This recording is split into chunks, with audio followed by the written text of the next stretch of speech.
Okay, thank you. Well, this is sort of Jackie probably already spotted there, Bill, that sort of just changed the slide title slightly sort of from a presentation a few weeks ago I did for Jackie. Well, first and foremost, thank you very much again for the invitation. And I'm going to spend 25, 30 minutes, if that's okay, Bill. We all right with that? Yep. If you want me to shut up, just stick your hand up or cut me off, do whatever you want to do. And if anybody's got any questions going through this, please, just basically ask away. My journey around disability started on the 2nd of July, 1989. And anybody want to pick out any of these pictures? Anybody knows any of these pictures? Ross. Who shouted Bros? Me. Me? Yeah, I love Ross. Did you dance to Bros? I love Bros. I've met Matt Goss quite a few times. I love him. Yeah. Well, my wife and I won a disco dancing championship. So, yes, we loved dancing to Bros at the time. Anybody else? Any other pictures? We'll go on the top left. Yeah, Liverpool, yep. T-54 tanks in Tiananmen Square. Yeah. Do you know that guy died last year, and it was all over the world news that he died? Yeah. I mean, you're going out to do your shopping, and you end up standing in front of a tank and end up becoming an iconic picture for the world of peace. Bottom one, is that a Targa, or is it? It's a Tipo. A Tipo, the Fiat Tipo, yeah. The interesting bit, though, was, Chris, it was the Fiat Tipo was the European car of the year, and I can only ever find 2 people who have ever admitted to actually buying one. Well, do you know what it stands for? No, go on. Fix it again tomorrow. And then Alan Prost, he was the world champion. Yeah. The big thing for us, though, in our family was that that was me, 6'7", 19 stone 10, 34 waist, by the way. Let me just sort of get that bit right. Very, very fit at the time. Loved life to the full. Had a business in town centre with my business partner. We just signed a lease on a new shop in St Helens. We had plans to buy another 3 or 4 shops that year, and Wigan, Finn and Grew in Wales, Jackie. So we could have been neighbours, Jack. And life was really good. We just bought a brand new house at Westbrook. Wife and I enjoyed sort of new cars through the business.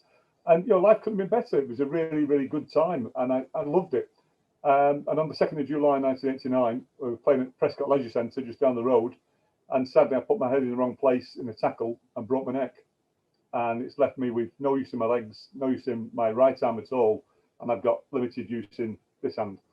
But as you can tell, I can still speak. But that said, it was really, really worrying times, because for me, those little tiny things that sort of made a big difference in life, like sort of going to the toilet yourself, getting dressed, all the basic things, so you're fastening your shoelaces, everything felt like an elephant. It was that big of a task. And at the time, I don't mind admitting, I got into a really desperate state, spent 9 months in hospital out of 18 months, back into 2 different hospitals, rehabilitation units in Southport Spaningers unit down on Merseyside. And times were really bad. So much so that I don't mind admitting I tried committing suicide twice. I couldn't even achieve that. And the second time, my wife found the tablets, and she offered to get the rest of my tablets and a bottle of vodka or whiskey. I can't remember what it was at the time. And she said, well, I'll watch you do it. And then tomorrow morning, when I've rung the ambulance, you can explain to the kids why you're in hospital again. And it's either that or we sit and talk. And we did. And every time I come up with something negative, because I just saw negativity in my life, she came up with something positive. And between the pair of us over the next 2 or 3 days, and I think we just talked and never shared my emotions about the way I felt about things. And she'd never really shared her emotions about the way she felt. And it was interesting because going to a day centre at the time, I'd lost the business by then. It was the back end of the recession. I think interest rates were racing at 16, 17%. I think we had a 19% mortgage because I was self-employed. You can imagine, and we nearly lost the house. So even rang the building society up, asking how could they repossess the house in a positive way, please? We don't want sort of bailiffs knocking on the door. And it was only at that point that they told me that I actually had PIP, was it personal protection insurance, and that actually the house got paid off. But at the time, I was desperate because we thought we couldn't afford to keep the house going. So all in all, going to a day centre, wickerwork, flower engine, and basket weaving, I never, ever saw myself being a businessman or running anything business-wise ever again. So desperate times take desperate measures, and I started to think about the things I could do, and one of the things I can do is talk. And I tried to sort of put it into a good way by advising other people at the day centre about things that we found. So my wife was very good for getting us out at weekends and night times, and we found accessible pubs, restaurants, toilets, and I'd write up where we'd seen them and share it with people at the day centre. And that led to an idea to set up a small group called the Warrington Information Group for the Disabled. And when we did so, it was interesting because actually we just latched onto something that was really quite unique at the time, before the days of Google, internet, and all the things we take for granted. And we started to do things in this way. We started to break down all the big barriers. We started to look at the big issues that disabled people faced: accessibility into pubs, clubs, restaurants, town hall steps, you name it, buses, trains, anything at all. And we'd go and work with the people to try and find ways of making the places more accessible.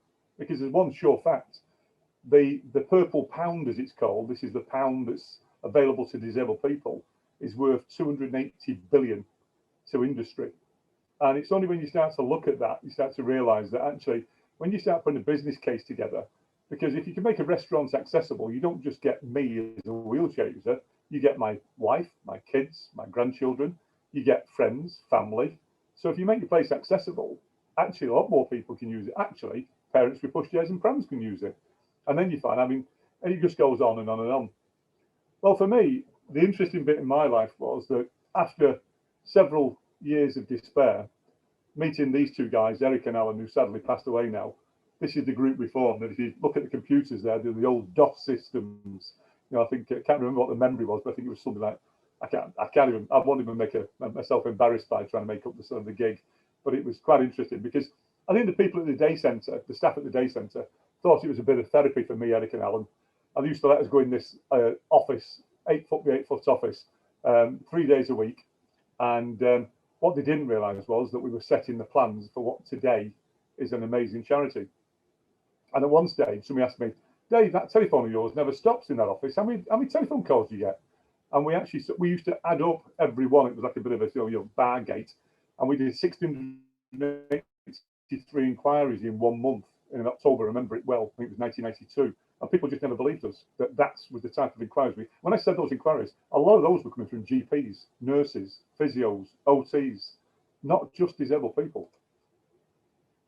So the charity today, as it is today, it's interesting because back in the day, I was going to college 2 days a week to be trained to be a social worker. I didn't actually sort of like what they stood for, because the amount of times I used to say to social workers, I've heard about this key that opens toilets up and down the country called the radar toilet key. And the social worker turned around and said, oh yeah, did I not tell you about that? And then you'd hear about something else and they'd say, oh, did I not tell you about that? And they were the gatekeepers to lots of powerful information for disabled people. So what we did, we unlocked that power by creating a database with thousands and thousands of records. And we created ways of actually going out to community events and sharing that information. And people thought we were actually completely crazy. But part of my college course, I wrote a paper called Information, the Key to Independent Living. And that was true, because if you buy a DVD player, or if you buy anything today, you get a TV or a car, you get a manual, you get something that shows you how to use it. And what disabled people didn't get was a manual about how to live life with a disability, and we created it. That particular sort of paper got handed to the Department of Health as an exemplar practice of a dissertation that had been sort of written by a student. I was contacted by the Department of Health saying, could they share it? Please do it freely. And next thing is they said, we'd like to sort of share it in a conference in Brussels, but we'd like you to come. Now, I think at the time, the only thing that used to fit me was a pair of shell suit bottoms and a Lyland Scott top. It was quite interesting because none of my suits would fit me anymore. I think I'd lost 9.5 stone and I was really sort of quite skinny and sort of thin at the time. So anyway, they offered to take me to Brussels, and my district nurse had to go because, as I said, I still had problems with bowels and bladder, but sort of at the time they were unmanageable. So I used to go with a district nurse. So me and a district nurse went over to Brussels. And when they said, can you come and present this paper, I thought it was going to be to like 10, 15, 20 people. When I got there, it was 1,680 people in an auditorium in Brussels, 10 language simultaneous translation. It was bloody frightening. So anyway, did the presentation. And after the presentation, was absolutely bombarded with requests. Dave, can you come to Denmark? Dave, can you come to? And we went to Denmark, Italy, France, Germany, Czech Republic, Iceland, Finland, Poland, you name it, we went. It was an amazing journey, 48 European visits to different places all around Europe. And every time I came back, I wrote a paper for the NHS. And that led to places like where we're sat today, the Centre for Independent Living in Warrington. That idea I saw in Aarhus in Denmark, in northern Jutland, and saw this fantastic centre where health, social care and charities got together to provide information for disabled people. Loved it. In fact, one of the stories, Jackie, you probably never heard this one, it's a bit of a different one for you today. One of the greatest things we ever brought back from Denmark was actually a sports bag full of dildos and vibrators. I saw a cupboard with sex aids in it in Denmark in this sort of this centre, and the occupational therapist speaking in Danish said to me, "Mr. Thompson, you have nothing like this in the UK." I said, "Yeah, it's called Soho," because at the time that was the only place you could get anything like that. And I think it was somewhere built in the city centre of Manchester as well. But I'm giving me sort of game away now, aren't I? So it was quite interesting that we came back with these sort of vibrators and whatever. And we set up a project on sex and disability. And I still lecture today in 3 universities on sex and disability. And it was quite interesting because actually what was more interesting was my district nurse who was coming back through customs said to me, said, "I don't believe you." Said, "You're cool as a cucumber." Said, "You get pulled up at customs, you have to explain it." When we got through the customs at Manchester, I said, "Check your bag." I'd swapped the bags over. She carried them through customs, not me. So anyway, that was the sort of the start of the charity back at the day centre. And the European work was brilliant because it gave us lots of ideas. And one of the ideas that we basically gave to, just come back to that one in a second. One of the ideas that we shared with Europe was this day that you all probably may have heard of if you live in Warrington, called Disability Awareness Day. It's held each year at Warrington Gardens. The first year was supposed to be a one-off in 1992, and it literally just grew and grew and grew. And the power of the internet has now taken Disability Awareness Day worldwide, and we now work with 10 other charities around the world, in Cameroon in the middle of a jungle, Thailand, One Step, Two Step charity, India, so the Message Institute, Closing the Gap in Cameroon. The guy Tang is on the phone to me every day, and literally we have transported what is a Warrington event to a global stage. And last year, because of COVID, we took Disability Awareness Day online, and it's a DAD virtual event. And the DAD virtual event attracted exhibitors from Israel, Tasmania, Australia, Germany. So Disability Awareness Day Warrington is now a global entity. It's also raised over £1 million for charities, and it's raised an awful lot of awareness. But just going back to the charity for a minute, today we employ 48 paid staff and 230 volunteers, and we have a fantastic board of trustees. And it's an amazing charity that's life-saving. 27 services around mobility and independent living, and narrowboat on the Bridgewater, which, using my business skills, I bought for £1. A church locally wanted to offload it. They didn't actually tell us at the time that sort of the engine is seized on it, and it had been sunk by the kids twice at Stockton Heath. But we bought it for £1. And the vicar very kindly gave us a cheque as well for £680 that was left in the bank account. So we got a narrowboat and £680 for £1. That was probably my best investment yet in the charity. We also bought 2 caravans in North Wales at the time for £5 off an NHS trust that couldn't run them. So they sold them to us, and we ended up sort of selling the 2 of them, investing in a brand new sort of caravan. And that's sort of one of them. That's one of the caravans is there. So we run shop mobility services in the town centre and Birchwood, and it's an amazing, amazing charity. That was 1995. I was doing a presentation to the NHS at Winwick, the old Winwick Hospital, and the chief exec came to me at half time and said, "Dave, brilliant sort of stuff you've been doing across Europe. We'd like you to get involved in some planning for a new hospital that we're building at Winwick, at Hollins Park, it's going to be called. Equally, we've got this new Disability Discrimination Act, and we'd like you to come and work for us, literally sort of advising on services." And it was supposed to be a 1-year job, and it was quite interesting because after 3 months, the Department of Health had heard about it and said, "Dave, we'd like you to come and work for us in Leeds for the Department of Health." And the NHS Trust said, no, we want you to stay with us, Dave." So in the end, it was a bit of a bartering going on, and I ended up getting a salary increase of £6,000 and a full-time contract, which was brilliant. Just loved absolutely everything we did. And did, again, some life-changing stuff, wrote a guide of good practice called Doubly Disabled, because in 1999, I was sat across the table from a GP in Warrington, and he said to me, Dave, what's that lump in your throat? And it was on this side. I don't know if you noticed, I've got a lot of glands have gone now on this side, but there was a lump here. And I said, oh, so it's been there since I broke my neck. And he said, and he'd come across and felt it. He said, don't like that. He said, can we get you checked out? And a couple of days later, got checked out and went over to the facial maxillary units over in Liverpool and found out I had stage 4 throat cancer, which was really devastating, as you can imagine. And that, to me, was the end of the world, because when you break your neck, it's a split second. You can't plan it, it just happens. When you've actually, somebody tells you've got stage 4 cancer, it is not good timing. And a 9-hour operation, chemotherapy, radiotherapy. And I think at the time I felt that, so if it wasn't the cancer that was going to kill me, it was the treatment they were giving you. But I got through it. And again, through great team, great family, kids, wife, 9 months off work, and again, going back to work, it was just amazing, the support I got at work. But I was the first disability advisor back in 1995, working in the NHS, and I retired 5 years ago from an amazing career, which I really, really loved. About 10 years ago, whilst working in the NHS, I got a phone call. And when you get a phone call from the Department of Health, and they say, Dave, can you help us with this project? I was thinking Helsinki, Milan, Florence, Blackpool. And they said, Dave, can you chair this conference in Blackpool? I thought, that's it. I've come down in the world now. I'm going to chair a conference in Blackpool. So I chaired this conference in Blackpool. It was all about this projection that people like ourselves would last longer, we would live longer. So people with long-term health conditions and disabilities are living longer. Big drain on the NHS. People, again, sort of the downturn in funding to the NHS at the time. So they were projecting a downturn in money and increase in need.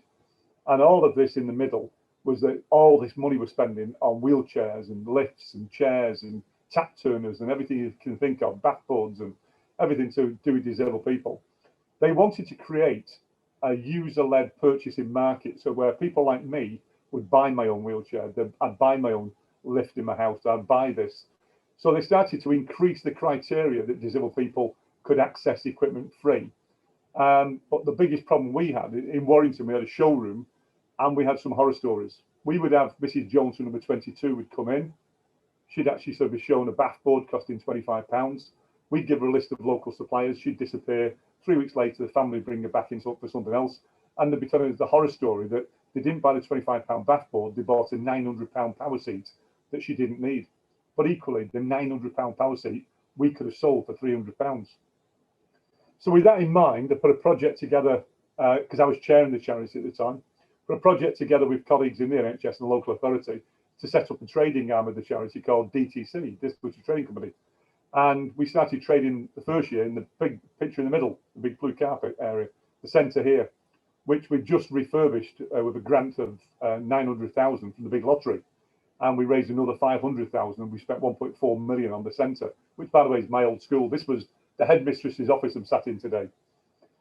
And the first year we turned over 34,000 and we thought we'd done really, really well. But what we had done is we'd started to break into that market that was being sort of held by some of the big boys. And we're not about people who were driven by sales, and so the sales were driven by commissions.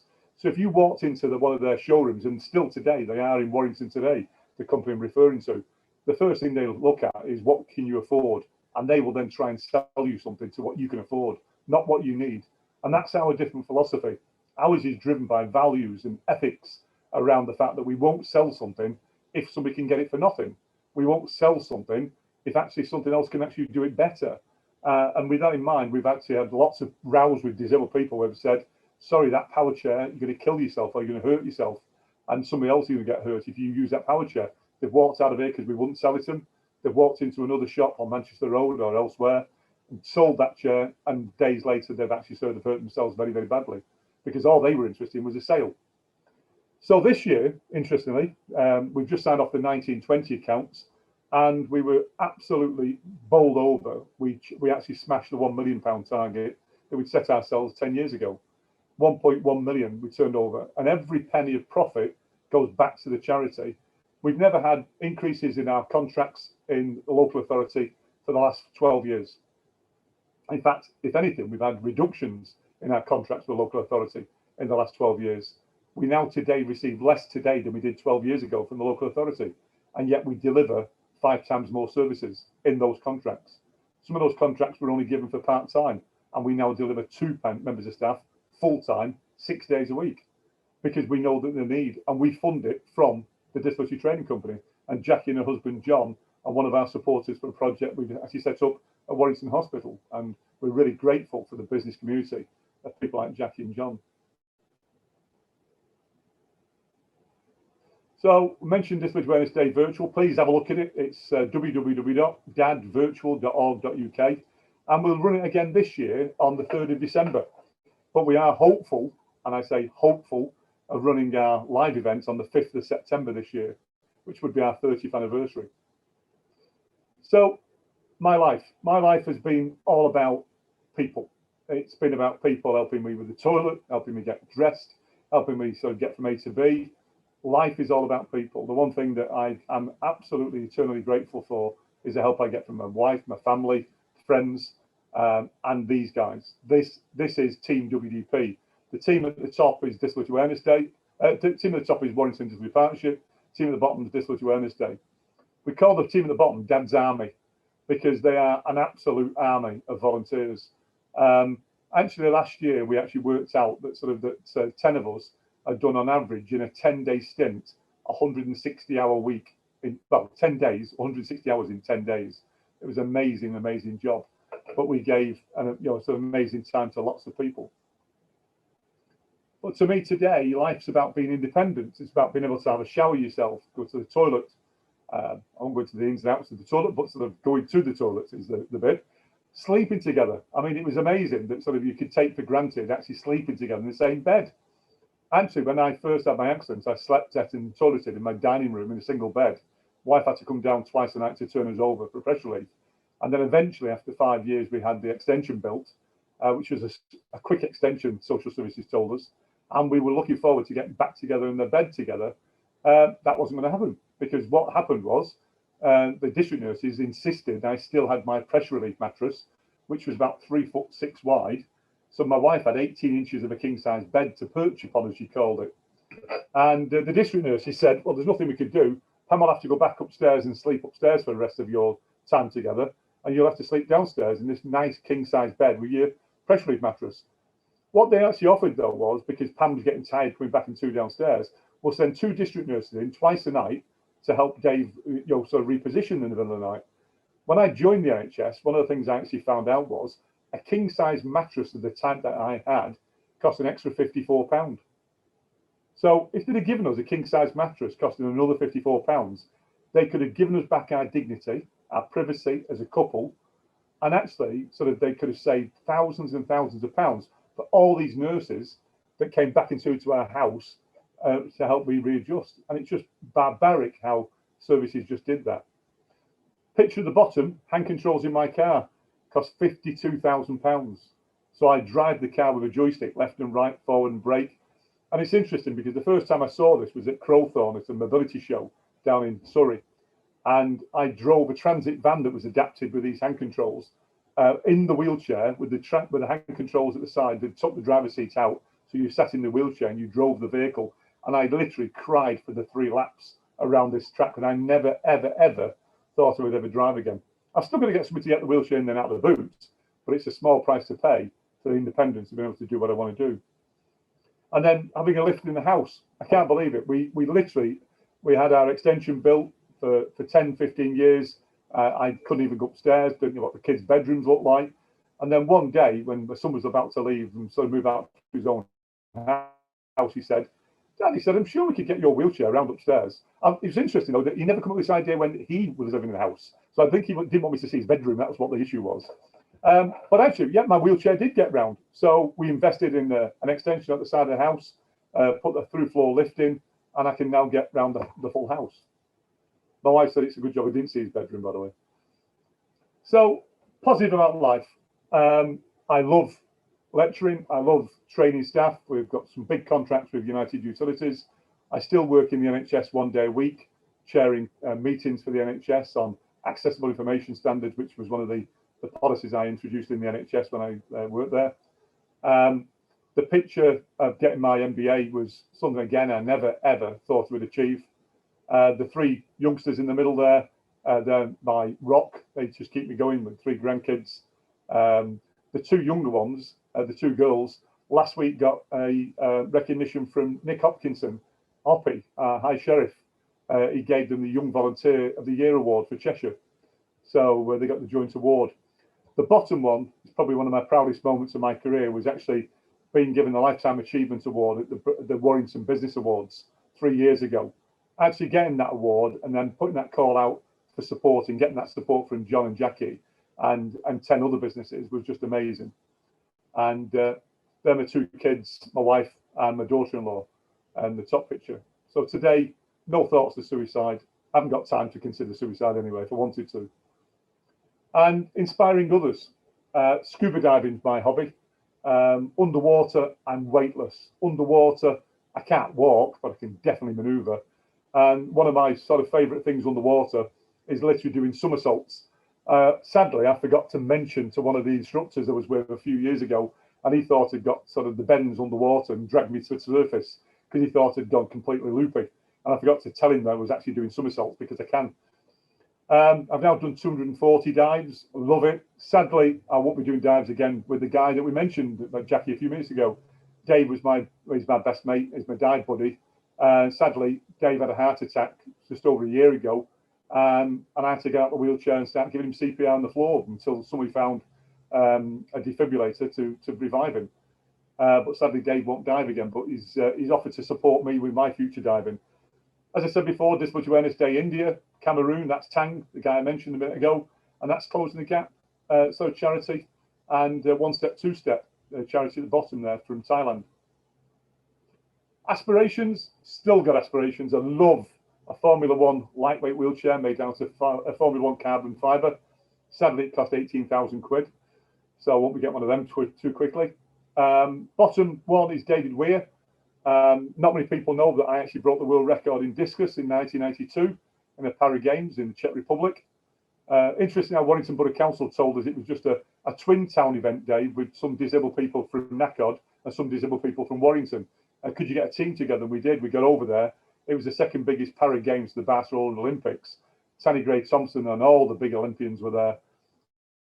And I came back as Dave, the goal flinger. And we got funding from the council and the NHS. And we set up a sports club for disabled people called the Warrington Wolves before the Warrington Wolves nicked our name to call the Warrington Wolves it is today. I'm sure at 62, I would be having my motorbike, but actually that is a wheelchair accessible motorbike. Sadly, it cost 40,000 quid and the wife said no. So it does 140 mile an hour, which is quite interesting. And this is Sue, this is a friend of mine. She was a dancer. She's got really bad arthritis and she's turned her hobby of dancing and scuba diving and being a wheelchair user into a single sport. And if you can see just under her wheelchair, she's got like a glider effect and she does somersaults because she's got two propel vehicles underneath the seat of the chair. And when you see her underwater, it's something that quite different. So finally, moving on, 2021, it's our 30th anniversary. I never ever thought, well, having cancer back in 99, I never thought I'd ever get to 30 years with the charity. It's been hard work. It's been ups and downs, but we've had an amazing time. We've created a legacy, I think, for Warrington with Disability Awareness Day. We created a legacy that I will live on. My ambition now is to ensure that the charity is in a comfortable position, safe, and it's got its business plan firmly embedded so that I can retire in 4 years' time. Now, in the meantime, we've got our 30th anniversary this year. One of the areas that's been totally disproportionately affected by COVID is young disabled people. We want to give jobs to young disabled people for the future. Back in our 25th anniversary, we successfully raised over £100,000 and we got 4 young disabled people in jobs. Those 4 young disabled people are still here today working in this charity. Those 4 young disabled people would probably struggle outside of this organisation in open sort of employment to get a job. But they're here doing a great job, nurtured, supported, but they're doing a fantastic job. They don't get paid because they're disabled. They get paid because they can do a job. They just need a chance. So our aim this year is to create a legacy fund that will provide full-time employment for youngsters. And when I say youngsters, under 30, because if you're under 30 and you've got a disability, you've got a major chance of being unemployed against able-bodied people. So one of my mantras in life is about what you can do. It's not what we can't do that matters.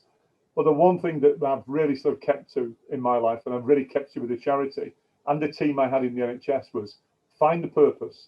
Whatever that purpose is, stick to it. Absolutely stick to it like glue. Because at the end of the day, it's that purpose that gets us up in the morning. It's that purpose to do the businesses that we run. It's that businesses to actually look after our family, our friends. It's that purpose in life. And for me, having a purpose is what actually makes life all about.